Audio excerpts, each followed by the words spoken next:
Hello প্রিয়ন, welcome back to my channel পালস পেথর। আমি শিল্পা, আশা করি তোমরা সবাই খুব ভালো আছো। অনেক দিন পর আজকে ভিডিও আসছে, সেটাও একটা রিকোয়েস্ট ভিডিও। এই রিকোয়েস্ট অনেকেই আমাকে করছে, এই বিষয়ে বিভিন্ন রকম প্রশ্ন করছে। আর ভিডিও না আসার কারণ আশা করি কম বেশি সবাই বুঝতে পারছো।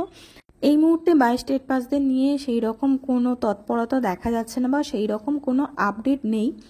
তবে 22 স্টেট পাস রিলেটেড বিভিন্ন রকম কথাবার্তা উঠে আসছে। তার মধ্যে ইডব্লিউএস এই সার্টিফিকেট নিয়ে এখন সবাই চিন্তিত হয়ে পড়েছে।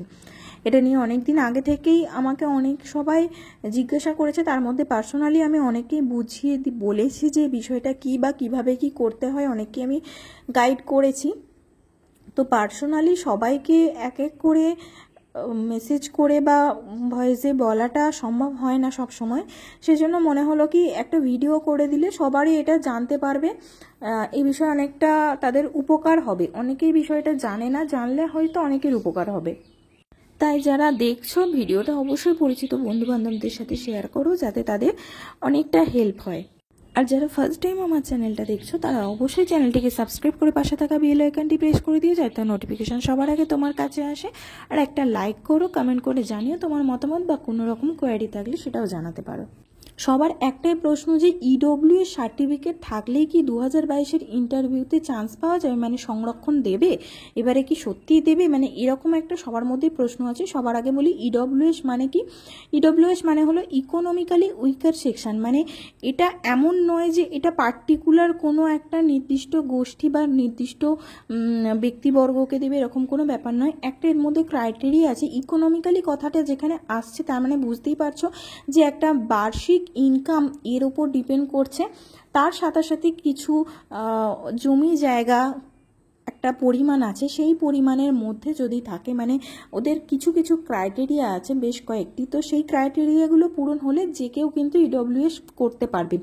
যে কেউ মানে যে অলরেডি কোনো একটা সংরক্ষণের আওতায় রয়েছে সে কিন্তু পারবে না।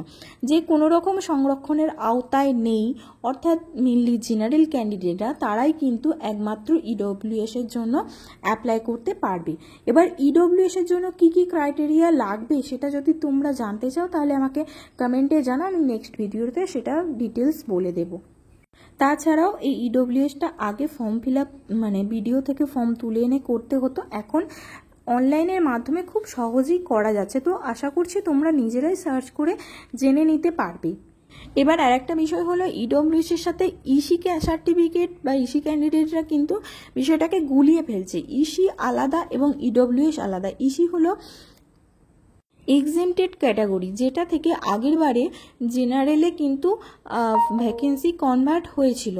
সো ইসি আর ইডব্লিউএস আলাদা। ইসি ক্যাটাগরিতে সমস্ত সিট কিন্তু ফিল আপ হয় না সব সময়, কিন্তু ইডব্লিউএস যে হারে সকলে ইডব্লিউএস করে নিচ্ছে, তো ইডব্লিউএসের মধ্যে একটা রেষারেষি চলবে সেটা বলাই বাহুল্য।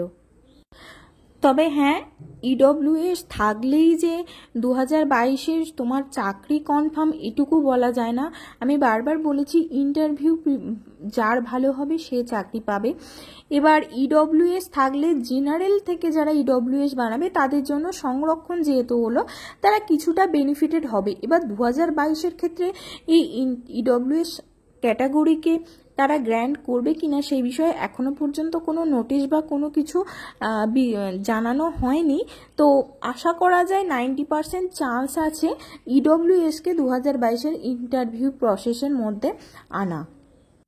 আরও যদি কারোর কিছু জানার থাকে তাহলে অবশ্যই তোমরা কমেন্ট করতে পারো।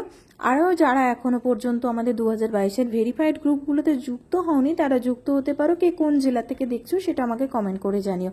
Thank you so much for watching. সকলে খুব ভালো থেকো, সুস্থ থেকো, আলোয় থেকো, সবুজে থেকো। টাটা।